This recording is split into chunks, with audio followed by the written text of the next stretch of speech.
Pentingnya meraih kepercayaan seseorang. Memori atau kenangan biasanya muncul kembali dalam pikiran kita jika tanpa disadari kita berada di tempat yang mirip dengan peristiwanya. Misalnya, Anda pernah menyatakan cinta di bawah pohon selagi cinta pertama di masa SMA dulu yang ternyata ditolak. Begitu suatu hari 20 tahun kemudian, Anda melihat atau merasakan suasana yang mirip dengan suasana itu, memori Anda tahu-tahu mengeluarkan data yang membuat Anda terkenang dengan cinta pertama dan tolakan pertama tersebut. Hebatnya lagi, memori tersebut ketika muncul justru seringkali membawa kebahagiaan. Percayalah, walaupun Anda mengingat patah hati pertama 20 tahun yang lalu, Anda tetap saja mentertawakan atau tersenyum-senyum sendiri mengenang peristiwa tersebut. Kisah lain, mungkin suatu hari Anda sedang berjalan dengan pasangan Anda di kendaraan, misalnya di mobil. Tiba-tiba ada lagu di radio favorit Anda yang mengingatkan Anda akan peristiwa menyakitkan. Mungkin Anda pernah diputusin mantan dan lagu itu menjadi latar ketika peristiwa terjadi. Percayalah, walaupun saat itu Anda sedang membicarakan topik lain dengan pasangan Anda, otak Anda tanpa komando akan cepat bisa membuat memori tersebut keluar tanpa diperintah. Tangan Anda membesarkan volume suara lagu tersebut sambil berkata, lagu bagus nih, aku suka. Namun, kita semua tahu bahwa memori Anda sedang berada di masa lalu yang mungkin tragis, tapi indah dikenang. Lalu di hati kecil Anda mulai nakal bertanya-tanya apa kabar sih si dia. Lalu Anda tersenyum-senyum sendiri. Coba apa yang terjadi kalau ternyata pasangan Anda menangkap perubahan wajah Anda dari sudut matanya. Sisa cerita ini Anda sendiri yang melanjutkannya ya, karena pasti beda-beda reaksinya pasangan Anda. Saya pun saat ini sedang masuk ke zona memori tersebut. Saya teringat ketika dulu masih di Balikpapan, sewaktu di SMP, ada seseorang mendekati saya di kelas. Dia memberi saya sebuah prakarya sekolah yang menurut saya bagus sekali, yaitu logo pendidikan Indonesia Tut Wuri Handayani, dibuat dari triplek yang digergaji olehnya. Mungkin Anda tahu gergaji triplek berbentuk U, seperti celurit yang ada mata gergaji tipis menyambung kedua ujung U tadi. Cara menggunakan gergaji itu dengan tangan dan sisi ujung U yang lainnya ada di ketiak Anda. Sulit sekali melakukan pekerjaan dengan gergaji U tersebut karena bisa putus mata gergajinya yang seperti kawat tipis. Jadi ketika mendapat hadiah pekerjaan tangan tersebut, saya benar-benar terkesan. Seorang anak SMP melakukan pekerjaan itu mungkin bisa makan waktu bulanan karena triplek Tut Wuri Handayani itu ukurannya besar hampir 1 meter. Semua huruf, semua lekukan gambar sayap, semua digergaji dengan halus. Sewaktu menerima hadiah tersebut, saya ucapkan terima kasih kepada pemberinya, dia Ben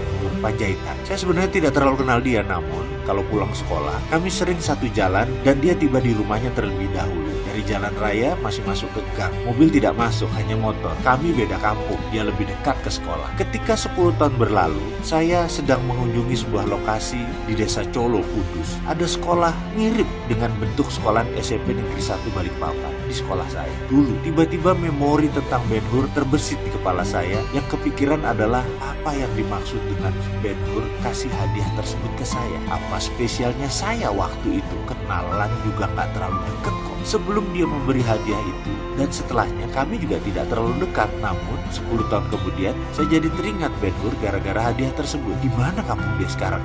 Apa kabarnya? Saya jadi ingin bertemu dengan Ben Hur. Dan kalau bertemu saya ingin tanya mengapa dia memberi hadiah itu. Karena waktu itu saya tidak sedang berulang tahun dan tidak ada peristiwa istimewa saat Ben Hur memberi hadiah itu. 10 tahun sejak memori itu muncul alias 20 tahun berlalu sejak meninggalkan Balikpapan, ada hal yang memancing memori tersebut muncul. Saat itu saya bekerja di PT Riva, cikal bakal PT Rekapital, yang pemiliknya dan CEO-nya adalah Bapak Rosan Roslan. Singkat cerita, kalau boleh nyombong nih ya, Rosan dulu pernah bekerja sama saya, tapi 8 tahun kemudian, selama 2 tahun, saya adalah pegawainya Rosan. Itu bisnis, itu biasa, pernah di atas, pernah di bawah. Jujur, itulah hidup, berputar-putar terus, dan yang pasti hanya rezeki yang tidak pernah tertukar. Kalau sudah jatah si A, ya pasti dapat. Dia memerlukan saya, dan pastinya saya memerlukan income yang cukup besar untuk bayar hutang-hutang saya waktu itu. Rosan memerlukan saya karena saya cukup galak dan tegas dalam memimpin organisasi. Bahkan banyak yang bilang saya ini asshole, keras dan disiplin, dan gak ada belas kasihan. Saya sangat berorientasi pada result, pengejar prestasi. Kala itu, saya sedang melakukan inspeksi ke divisi sales. Saya cukup bertanya apa yang mereka lakukan. Mereka pun jawab. Habis bertemu Bapak A, Bapak B, dan sebagainya.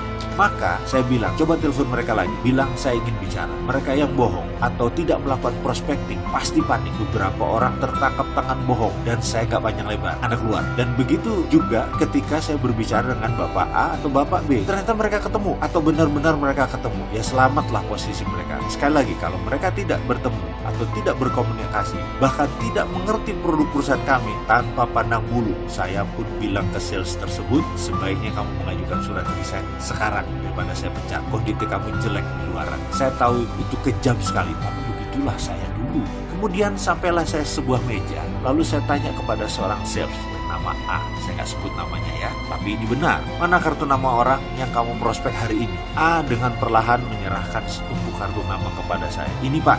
Kemudian saya cek satu persatu. Lalu mata saya menemukan nama yang sangat familiar, Ben-Hur Panjaitan. Masih dengan mempertahankan wibawa saya tanya, siapa Pak Ben-Hur ini? Oh, dia pengusaha sukses Pak di bidang IT, kata A. Sulit bertemu dengan dia. Dia kontraktor IT utama di Pemda Jakarta dan lembaga pemerintah. Wah Pak, luar biasa Pak. Orangnya baik sekali, santun dan dipercaya banyak lembaga. Itu jawab A membanggakan. Orangnya namanya Ben-Hur Panjaitan versinya dia. Saya tersenyum dalam hati. Nah, pasti ini teman yang saya cari. Tapi mendengar cerita A, saya menjadi kejut. Apakah ini Ben-Hur yang saya kenal atau Ben-Hur yang lain?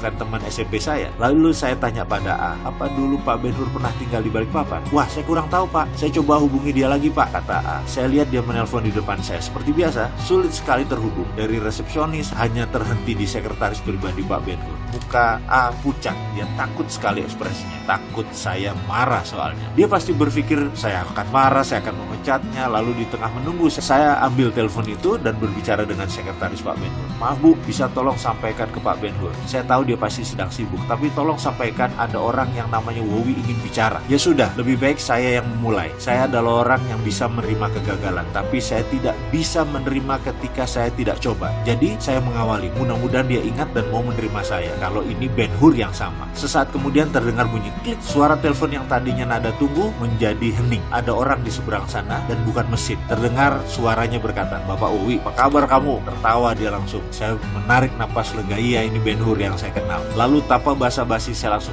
bertanya kapan dia ada waktu untuk bertemu. Dia jawab, hari ini juga bisa, jam makan siang, bagaimana? Ketika tiba di kantornya di Bilangan Jakarta Selatan, ratusan monitor komputer IT berjajar dengan pegawai yang jumlahnya ratusan. Rasanya bisa dikatakan bahwa dia adalah satu raja IT di Indonesia. Bahkan di tahun itu organisasinya mengurus cyber security dan cyber defense lembaga pemerintahan. Perusahaannya sudah kelas dunia secara teknis. Begitu ketemu, untuk menuntaskan rasa penasaran saya pun bertanya mengapa dia memberi hadiah itu dulu kepada saya. Lalu dia jawab, wih, gue lihat lo orangnya lain, gak banyak omong, mata lo menunjukkan lo orang kreatif, gue tahu lo bakal jadi orang sukses. Jadi kalau gue gak punya apa-apa di kemudian hari, pasti gue butuh lo. Jadi akhirnya saat itu gue memutuskan bahwa gue harus ambil hati lo, katanya. Lalu dia melanjutkan, walaupun mungkin kita dulu orang biasa-biasa saja, gue sudah bisa bayangkan jalan hidup lo ke depan. Dan lo tahu, puluhan orang gue invest seperti lo di masa kecil dulu, dan investasi gue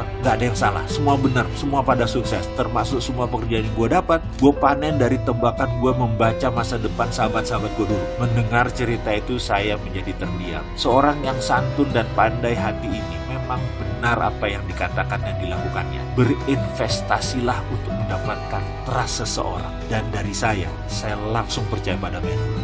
Itulah sukses Ben-Hur Panjaitan. Cari 20 cara meningkatkan pendapatan. Seorang pemuda datang terburu-buru kepada Anda dan Anda tidak kenal orang tersebut. Lalu dia bertanya, maaf, apakah ada uang 100 juta saat ini yang bisa saya pakai atau saya pinjam? Maka otak Anda akan berpikir dengan cepat dan mungkin 99,9% dari Anda akan mengatakan tidak. Faktor menolaknya banyak. Anda tidak mengenal dia, Anda tidak percaya dia, radar defense mekanisme Anda menyala, mau nipu nih orang kayaknya, siapa lo, dan lain sebagainya. Orang tersebut melanjutkan kalimatnya, begini Pak, saya butuh uang tunai untuk setoran haji, tutup jam 3 siang ini, sekarang kan masih pukul 11, saya takut terlambat, saya ada mobil Innova tahun 2017, ini BPKB-nya, ini STNK-nya, dan ini KTP saya, nama di BPKB dan STNK itu nama saya Pak, harga pasarannya sekarang kan sekitar 250 50 jutaan, ini mobilnya boleh dicek Pak, masih mulus. Saya tulis sekarang juga uang 100 juta. Kalau Bapak Ibu punya uang 100 juta, silahkan ambil mobil ini beserta surat-suratnya dan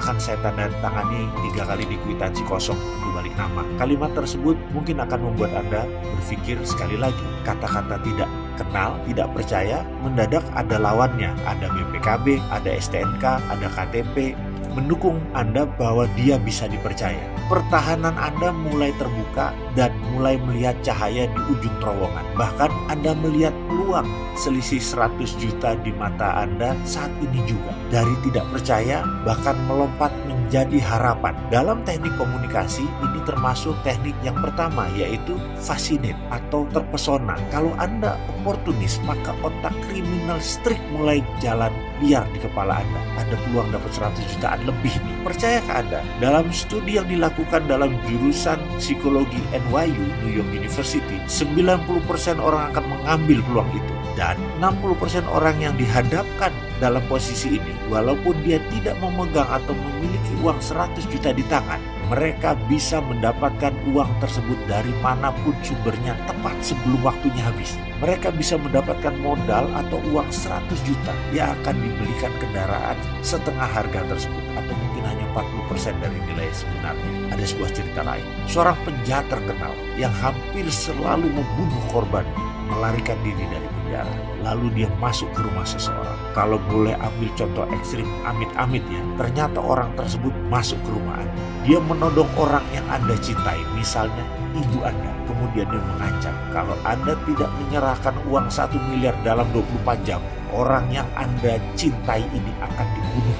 Studi ini dilakukan oleh sahabat saya, Profesor John dari NYU. Tapi dalam studinya, dia menggunakan angka $1 juta. Ternyata 100% responden yang berada dalam posisi ini akan bergerak dan 90%-nya menyatakan bisa mencari uang $1 juta tersebut dalam waktu 24 jam. Atau dalam kasus Indonesia, dapat mencari uang 1 miliar tersebut dalam waktu 24 jam. Dari kepala mereka saja, mereka tahu kemana mencarinya. John menggunakan beberapa relawan ibu-ibu yang sebelumnya diminta menunjukkan foto anak kesayangan mereka. Ini untuk kasus yang lain. Lalu mereka dimasukkan dalam ruang simulasi, diberi kacamata Google 3D. Dalam Google 3D tersebut, dari kejauhan dalam jarak 20 meter, dia melihat anak kesayangannya berdiri di pinggir jalan, hendak menyeberang jalan. Dan dari sisi lain, ada sebuah truk melaju dengan kencang dan anak itu tidak melihat. Data yang sangat mengejutkan adalah kesemua ibu-ibu tersebut dapat berlari dengan kecepatan luar biasa menyambar dan menyelamatkan anak kesayangan tersebut. Kalau rekor dunia 100 meter lari adalah 9,7 detik, kesemua ibu-ibu itu bisa menempuh 20 meter lari tersebut hanya dalam 2 detik. Artinya sama dengan kecepatan world class sprinter tanpa latihan tahunan, instan dan intuitif. Walaupun itu semua hanya dalam video simulasi, tapi gerakan lari 20 meter tersebut dilakukan dengan sebenarnya. Para ibu itu berlari kencang menghampiri objek yang berupa boneka beruang besar yang dalam kacamata Google tersebut digambarkan adalah anak mereka. Apa yang sahabat dapat ambil hikmah dari cerita 3 tadi? Apa moral story yang Anda dapat sehubungan dengan pencapaian kemakmuran Anda? Sampai di sini Anda boleh berhenti menonton video ini, mulai menulis dan merenung. Baik, saya tidak akan membahasnya lebih dulu, tapi saya ingin Anda melakukan hal ini sekarang. Ambil kertas, tulislah kalimat ini di awalnya. Bagaimana cara agar saya dalam 1 tahun ke depan memiliki pendapatan 4 kali dari tahun lalu? Misalnya, gaji Anda 10 juta sebulan, Anda kalikan 13. Anda tambah lain-lain, misalnya memperoleh bonus-bonus yang lain. Katakanlah Anda dapat 200 juta atau bahkan Anda mendapatkan komisi dari berjualan properti apapun. Katakanlah angkanya 400 juta Anda dapat tahun lalu. Sekarang saya ulangi pertanyaan ditambah dengan kata-kata. Tuliskan 10 cara agar saya mendapatkan 4 kali lipat dari tahun lalu, atau 400 juta rupiah yang tahun lalu didapat, saya bisa mendapatkan 1,6 miliar dalam tahun depan. Mulailah Anda menulis 10 cara tersebut dalam selembar kertas dan lakukan sekarang. Baik, kalau 10 hal tersebut sudah selesai, tambahkan 10 cara lain lagi. Jadi 20 cara agar Anda memiliki pendapatan 4 kali dari tahun lalu. Selamat mengerjakan. Oke, saya yakin baru menulis 5 saja Anda sudah terhenti. Ada juga sih yang berhenti di bilangan 11. Ada juga mungkin yang berhenti di bilangan 17. Anda tidak perlu gundah. Kalau Anda tidak bisa mencapai angka 20, paksa. Sekali lagi, Anda harus bisa mendapatkan angka 20 cara tersebut. Paksa diri Anda untuk dapat menuliskannya. Tulislah yang akan dan mampu Anda lakukan. Kalau perlu yang nggak masuk akal, tapi Anda tahu Anda bisa. Jika Anda telah memiliki 20 cara untuk mendapatkan pendapatan 4 kali lipat, video berikutnya akan menjadi pelajaran yang bermanfaat. Jika tidak, hanya wacana. Sekali lagi, jika Anda telah memiliki 20 cara mendapatkan pendapatan Anda 4 kali lipat di tahun depan, video berikutnya menjadi pelajaran yang bermanfaat. Jika tidak, hanya wacana video ini. Sayang sekali loh, sebaiknya laksanakan, Anda pasti diuntungkan. Setelah Anda mendata 20 cara untuk membuat pendapatan Anda naik 4 kali lipat, pertanyaan saya berikutnya adalah, sulitkah mencari 20 cara tersebut? Apakah Anda bahkan hanya bisa lancar menulis hingga langkah-langkah awal atau 10 pertama, tapi setelah itu menjadi lambat dan sangat lambat, bahkan tidak keluar sama sekali, tidak bisa selesai yang 20 ini? Tidak apa-apa, karena itulah sebenarnya dan seharusnya terjadi. Logikanya begini, dalam teknik interogasi ada sebuah pertanyaan pengulangan yang terpola. Misalnya, kemana Anda Minggu malam pukul 10? Kemana Anda malam Senin? Kemana Anda biasanya keluar malam di atas jam 9? Apakah Anda biasa keluar Minggu malam? Kalau seseorang itu merekayasa jawabannya pasti tidak konsisten alias mengarang bebas. Namun, kalau memang kejadiannya benar, ditanya dari berbagai sudut apapun jawabannya sama. Kembali ke pertanyaan saya tadi, yang meminta Anda mencari 20 cara kemakmuran Anda 4 kali lipat di tahun depan. Ketika membuat jawaban di awal, itu adalah jawaban cepat sekenanya, sekeluarnya isi pikiran. Dan itu tidak salah, sekali lagi, itu memang seharusnya dan itu benar.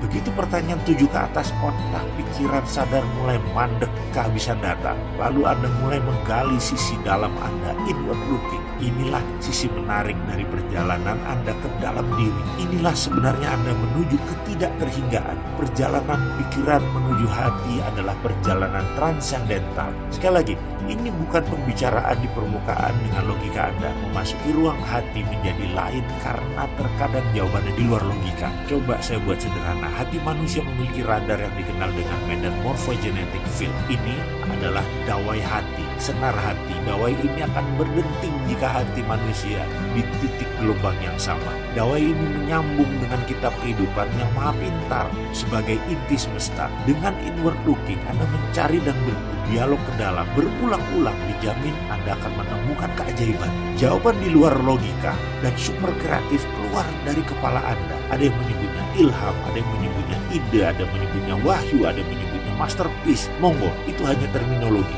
Namun, yang ingin saya angkat saat ini adalah Anda melakukan inward looking terhadap 20 cara mencari kemakmuran 4 kali lipat di tahun depan. Jika Anda dengan berat belum menemukan 20 cara, sekarang lakukan. Pikiran atas sadar Anda adalah interrogator. Pikiran bawah sadar Anda yang nanti akan keluar jawabannya. Ada cara lain lagi. Selagi pikiran sadar melakukan inward looking, terus tekan dia dengan pertanyaan dan berulang-ulang. Cara menekan ini membantu pikiran sadar Anda untuk marah, tertekan, memaksa data keluar dari kotak sehingga pikiran bawah sadar tersebut mulai lapar dan mengamuk. Bagi sahabat yang sudah mengerjakan 20 cara sebelum menonton video ini, mohon melihat kembali pertanyaan dan baca jawaban Anda. Apakah sudah melakukan perenungan inward looking atau hanya sekedar spontanitas? Kalau ternyata database Anda luas, 20 cara tersebut keluar alami dan cepat, itu bagus dan sangat bagus. Artinya database pikiran Anda sangat luas. Namun izinkan saya mengajukan satu pertanyaan lagi. Bisakah Anda menulis 10 cara tambahan agar menjadi 30 cara mencapai kemakmuran 4 kali lipat tahun depan?